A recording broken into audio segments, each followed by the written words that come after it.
Subscribe to James the Sheriff Dixon, you motherfuckers.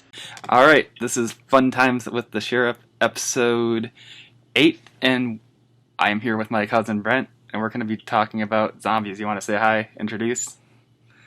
Hey, how's it going, guys? I'm Brent. I've been Jimmy's cousin most of his life, and a fellow zombie enthusiast pretty much as long as, if not longer than he has been. So. Yep. All right, so let's jump into it. So George Romero movies, one of the guy who pretty much invented zombies. Absolutely. So let's start right off with the very first one, The Night of the Living Dead. Which one did you watch it in, the black and white one or the colored one? I watched the black and white one a while ago, back in like 2007, when I was in film school, or not film school. I was in college and I was taking a film class, specifically a horror film class. Mm-hmm. I wasn't able to find a good copy of that, but I did watch the colored one about basically that took place in the mall. That was the one I watched most recently. But I've seen all the newer ones. But yeah, the original one, the black and white one, is like still like up there in my top favorites. It's a classic. The scene where he's in the basement gets me every time. Oh yeah, absolutely. It did pretty much define the genre, because before then there wasn't. I mean, there were a few like comic books, creeper movies. Yeah, and the creeper movies with zombies. There was a lot of monster movies and stuff, but this was like the first real like specifically focused on zombie movies. Yep. So yeah, absolutely. Yeah, they even made because George Romero invented them. He was even like, I think the second or third Call of Duty, they made him like the villain for one of the zombie modes. I want to say. Right. Yeah. And it's cool to see, that people recognize and understand his contribution to the film industry, even in newer media when it comes to like what you were saying, video games, or even like the original or the remake of Dawn of the Dead that came out in the mid 2000s. Yeah. Had a lot of nods to Romero, the mall, the fact that most of it took place in the mall. I somewhat prefer the 1980s Dawn of the Dead, because I do have the box set with the 3 DVDs, like the extended version, like the one with curse words in it and more curse words than normal in it, and like the original theatrical cut. So yeah, that's the one I was able to get a copy of. They call it the quote-unquote extended mall hours version of the movie. Yeah, where they added more story to like the opening minutes, where it just jumps to the cops like killing all the zombies in that one apartment complex. Building, yeah. They had like 10 or 15 minutes of story in the beginning of that. Yeah, which again, and as far as I'm concerned, I really do like it when you get the extended cuts of movies and it adds more depth to the character. Whereas if you just take the theatrical cut, it's like, we just kind of have to decide where these dudes came from and why they're acting this way and why it's so crazy. They were also saying that maybe like Night of the Living Dead and Dawn of the Dead were like connected, because they were saying that those like biker people can like be seen at the end when they shot that one dude or whatnot at the farmhouse. Oh yeah, yep. Because there's like that whole theory, like George Romero never admitted it, but there's like a group of people that want to believe that like they're connected. Yeah, I mean before, I hate to bring it so recent, but like before the Marvel Cinematic Universe, where they spent 15, 20 years or however many, or 15 years and 25 movies leaving one, ultimate culminative with all of them together. Yeah. Before that, there was, you just kind of look at like, all right, who's the director, the producer of the movie, and what are the similarities, and are these movies actually interlaced, but in a background kind of way, where they're not focusing on the way that they interact together, but there are these similarities. Like subtle nods to like the to those people. Right. Mm-hmm. Yep. So 28 Weeks Later, that's also up there. Both of the 28 days and or weeks. You've seen both of those too, right? Oh, absolutely. Yeah, those are great movies. So that also reintroduced zombies too, because before that they would only walk slow, and then 28 days came out, and then they were all of a sudden running. Yeah. So you have your what I would call the Romero zombies, which would be like the creepers or the slow walkers. They'd have a little bit of strength to them, which meaning they could like pull a person apart once they got to them, but you know they're not coming through doors, they're not jumping over walls, they're not climbing on the side of buildings. But then the 28 days, 28 weeks later zombies, I'd call those quote unquote rage zombies. They the don't, ones that yeah, they don't like just like tear a person apart. They bite and then move on to a like next victim, like to spread the virus quicker. Right, but like you just said, they don't shuffle along and stumble either. They're sprinters. They're enraged. They're angry, and they want to. They're not feeding. Their job is their goal is to turn people. Yep. Is what it seems like. Like spread that. It kind of makes you wonder if they have reserved some of their consciousness, and they're like, "Oh man, I'm all messed up now. I'm going to try and fucking turn these people into zombies too, because I'm a zombie and I want more zombies like me." Yep. Like the Dawn of the Dead remake had the ones like that. They were where they just ran too. Oh yeah, yep, same deal. And then you get into your comedy zombies like the Shaun of the Dead. Oh yeah, Shaun of the Dead. That's the first one I ever saw before Night of the Living Dead. Then after Shaun of the Dead, I saw that. Yeah, I gotta tell you, man, that's probably one of my favorite movies, just because I did actually grow up on like Night of the Living Dead or like Hot Fuzz. Hot Fuzz is an interesting one. But I grew up on like Night of the Living Dead, and then there was Evil Dead, which was not necessarily zombies, but more just like satanic, crazy bullshit. Oh, like the talking about the Ash guy, the Ash versus Evil Dead. Yeah, super gory, crazy stuff. But I mean, at the same time, it's just like it's cool to kind of see, like you can see how zombies are like super duper horror, like oh this is terrifying, blah blah blah, and then you take Shaun of the Dead, like this is kind of a joke. Yeah. I mean, it's still serious, but I'm still kind of laughing about it because it's kind of funny. Yeah, especially like when I was like around 8, 9 when I first saw Shaun of the Dead, so like even back then that scared me. Like that was one of the first movies to ever like really like freak me out after watching a zombie movie. And then I got into it after. Yeah, then I got like into it right after that. That's cool. Yeah, one of my favorite, one of the movies that scared me as a kid was a Stephen King movie called Silver Bullet, which is about a werewolf basically that terrorizes a small town. I think I've come across that on Prime before. That's a good one for your Bad Movie Fridays, man, because it's a straight up Stephen King adaptation, and there is not good acting, there's not good anything about it. Although the werewolf looks pretty damn terrifying if you're like an 8-year-old. Mm-hmm. So that's about it. But yeah, no, I mean, that's it. I mean, like you were saying originally, was that George Romero kind of paved the way for all these horror genres. Zombies being, movies were basically zombies only exposure until the creator Dawn of the Dead, or not Dawn of the Dead, The Walking Dead came together with AMC and finally got money behind the project, because the biggest obstacle, as far as I could tell, they said it was like zombies. But for The Walking Dead though, they said he had like a small cult following with his like comics. Like I think it was like I want to say like 5,000 or 10,000 people only read it. That's why he was able to keep it going. But then like once he pitched it to the network, that's when it took off. Oh yeah, but 10,000 people reading a comic book is actually pretty decent for a black and white comic, which is what it started as. Mm-hmm. But and then AMC put the money behind it, because the reason that people never really pursued making a zombie movie or a zombie television show is because of how just blatantly, like the literal main excuse is because of how much it would cost to do makeup every single episode on a horde of zombies. Yep, but they did get good at it. Like over the last 10 years, they did get good at it. Like with each time that passes. Not to mention the way that they built the story, or took the story from the Walking Dead comic book series. There's a lot of interaction between the survivors or the non-infected. So that's principal photography. Most episodes has a lot more to do with people that aren't dressed up like 3-year-old decaying zombies that need 10 hours of makeup. And well, with the current season, they're like 10 years into the future for the apocalypse. So they're still in season 9 they have a 10-year time jump in like 2 or 3 episodes. So yeah, they're really Oh shit! I'll have to catch up on that. I just kind of fell off because there were a couple of years there I didn't have cable, so I couldn't watch it. But so they're adding 6 additional episodes to this season because they won't be having a season 11 because of the COVID thing. Oh, okay. So Yeah. they said they are going to add 6 additional episodes after they air the season 10.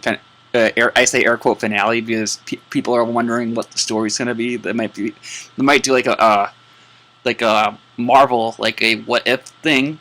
So like switching up the storylines and seeing what would this character look like now, like if they went down this path or something. Right on. Yeah, no, I mean, it's just interesting, too, how the whole COVID thing's affecting just television production in general, because there's TV shows that I love to watch. They're like, yeah, we're renewed for another season. I'm like, when are you going to start principal photography? In a year? Because everything's going to be... You can't get together and shoot. that they're all going to, like, a bunch of the actors for these shows are going to look, like, completely different when they do actually get back to filming. Right. Yeah, that's one industry I'm curious about. I know that like a lot of movie theaters and stuff are closed because of all this, but I feel like they'll just do like direct digital marketing now that most people have digital platforms where they can buy movies. Yeah. So. Yeah. For like, I was gonna say for like the Walking Dead thing, like or like zombies in general, like people always argue about like what's so scary about a zombie, and it's like they're so slow. Why not just take them all out? And that's not the point of it. Yeah. The scary part is there's so many more of them than there are you, and even if you've got 1 billion bullets and 2 rifles, you still got to take time to reload, and that's when they get you. And then, like I said, there was one season where they were talking about bullets in The Walking Dead. Like even then, you after a few years, if you do survive, you will eventually run out of bullets. Mm-hmm. So that's why you need swords, man. Swords and learn how to make gunpowder. Like Eugene did actually know how to make the bullets, by the way. Oh yeah, I remember that.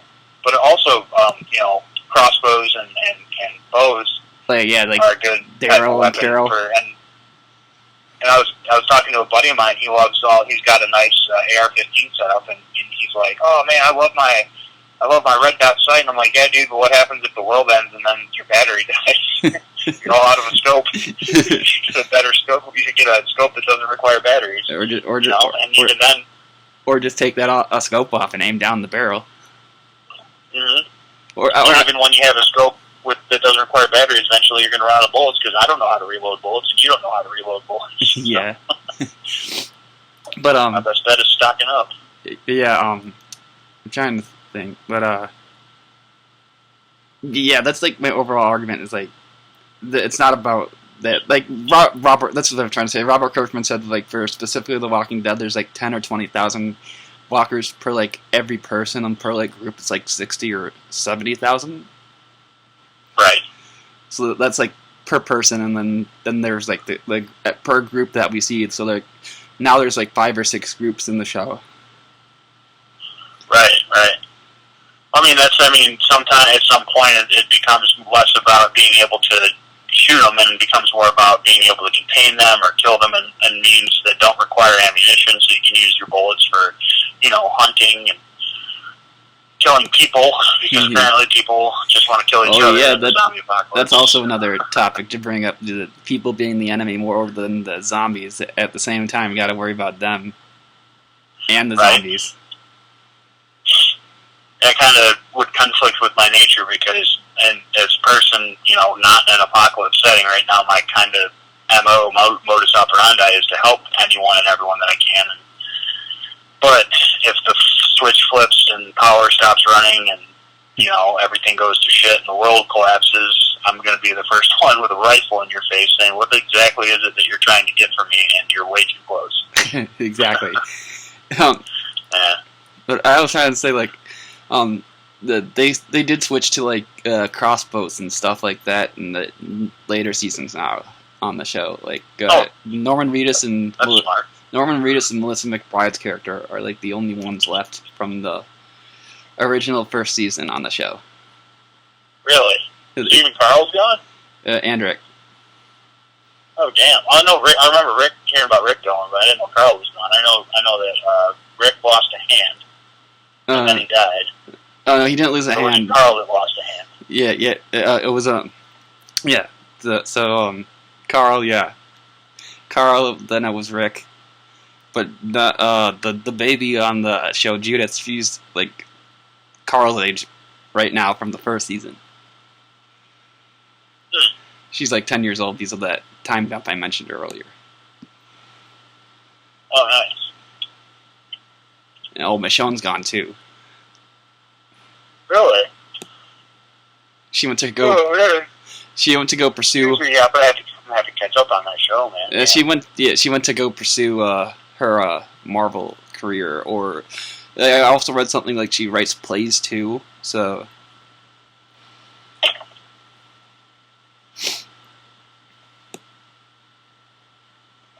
That's pretty interesting. Yeah. No, I completely fell off because I lost cable a couple years back, and I tried downloading it and watching it, but I never got through it fast enough. But now it's on, like, now the first 9 seasons are on Netflix. Yeah, but I can't use the Netflix out here, unfortunately. I'm on severely restricted internet that doesn't actually support streaming. Mm-hmm. So I have to, like, download it to my phone and then watch it. Yeah. So, So, but I'm going to catch up eventually. we can also talk about the Game of Thrones type of the zombies they had there. That fucking show, the White Walkers, yeah. Yes. Well, let's talk about those. I almost completely forgot. I couldn't go out without talking about those. I almost completely forgot about them. And you kill a dragon, and fucking 10 seconds later, oh, it's a nice dragon. And where did they get those What chains from? fucking sorcery is that? Oh, the chains? Yeah, they weren't carrying them before, but all of a sudden they just fucking showed up. And not to mention made them. they also bring back animals too, like the fucking bear they zoomed in on that one time, like when they went to go take a White Walker to show Cersei. Yeah, well, hell, dude, the fucking main White Walker's horse is a zombie horse. Like, what the fuck? How does that even happen? Especially when half of its body is missing too, like when they show stuff like that. Yeah. Okay, those are the kind of things you want the fucking extra 15 minutes of backstory on. It's like, how exactly do you guys do this shit? I want to see how it happens. And they're like, no, just trust us. We're zombies, and we make zombie horses and zombie bears and zombie dragons and zombie whatever the fuck. You knock a house down, we're gonna make a zombie house. It's like, especially like when season 8 when he was fighting them and he lifted his arms and they all rise after you kill them a second time, right? Or 2 or 3 times and they still rise. Yeah, it's just ridiculous, man. I mean, I don't even want to say it's a good show because I didn't like the way it ended, but like up to season 6 it was pretty interesting, but then after that it was just kind of trash. I was on the argument, like, hey, because I didn't read the books, I was on the arguing point where I actually liked how it ended. Yeah? I didn't. The way it ended with the last 20 minutes of the series where, the guy sticks a knife in the queen and talking about Daenerys, yeah, Jon Daenerys. Yeah.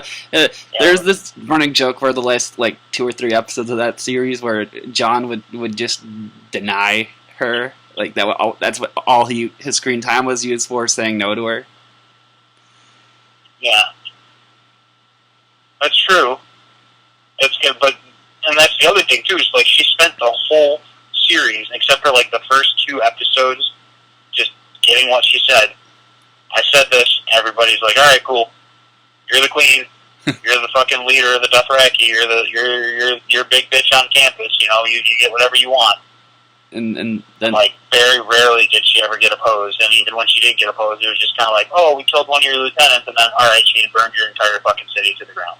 So. And then there was the that one they made a Bran.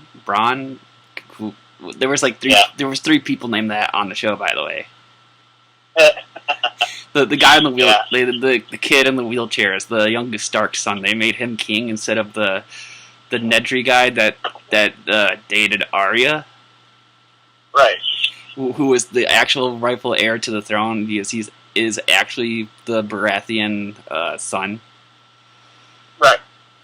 The wolf? No, we're not talking about the wolf. Right? No, Baratheon, the Joffrey's dad, or heir.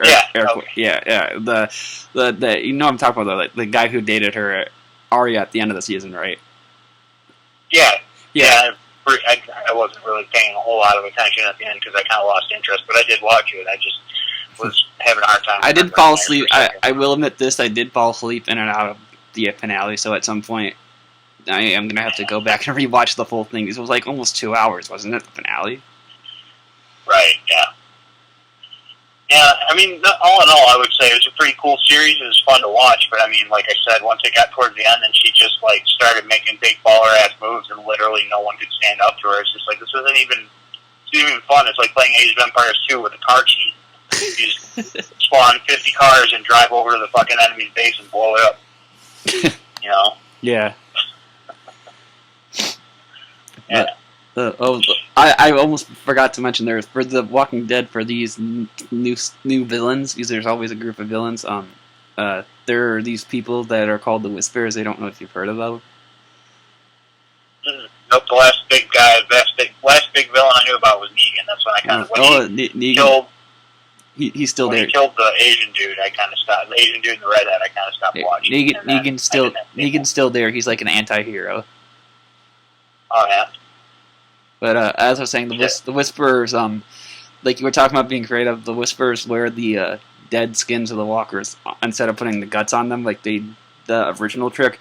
They actually carved the like skinning like the animals. They carved the walker skins off and wear them as like masks. And that's actually a smart idea. You know, wear them as a coat. You know. Instead of fucking rubbing their nasty guts and blood all over you, get their skin and wear it as a coat, and then, you know, you can pass unnoticed. That makes sense. And then they herd them up, like you were saying too, in like caves and like alleyways, and that's how they get people to stay away from them. They live with the dead, and they do like Indian tribal stuff to like stay alive, cook food underground, like go hunting. Like they know how to cover their tracks and all that when they like walk on grass. That's cool. Yeah, for sure. I mean, like I said, the only reason I stopped watching it like 2-3 years ago is because I didn't have a way to watch it, and then even when I downloaded it, I never had time to, so I've just been working too damn much. But, you know, I'm kind of laid off right now still, so I can definitely try and catch up. But all right. I think we went over everything, and we're approaching the half-hour mark. Right on. So, yeah, that was episode 8 of Fun Times with the Sheriff. We cut it a little short, but yeah, we talked about everything we need to talk about. There's nothing cut out, but yeah. So if you like what you've been seeing, please like, subscribe for more. This is James saying peace. I'll let Brandon Rogers take it from here, y'all. See y'all in the next episode. Right. I just want to shout out an amazing channel, James the Sheriff Dixon. Oh, he's such a great guy, and he is super cool for coming to the show. I'm glad I got to meet him in person, and you should subscribe.